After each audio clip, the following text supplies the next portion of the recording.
Today at White Coast Marine, we've got to stop a boat from sinking. Well, the good news is I don't think it's actually sinking. I think it's just got a load of water on board. It might sound like the same thing, but if it hasn't got a leak, we should be alright. So there's the casualty. Little sailing boat. Gonna pump the water out of it. Okay, well we're on board, or I'm on board, and it's looking a bit damp down here. We'll get that opened up, see what's in there. Okay, let's see. Ooh. Okay, well it's not as bad as I thought, but it is up to the floorboards. Don't know if you can see in there.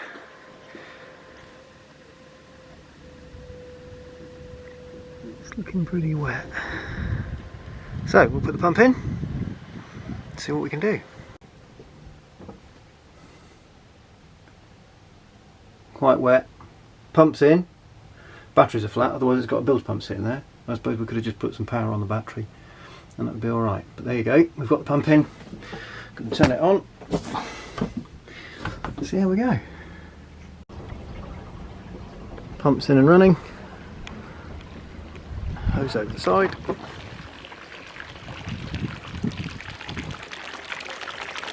Sorted.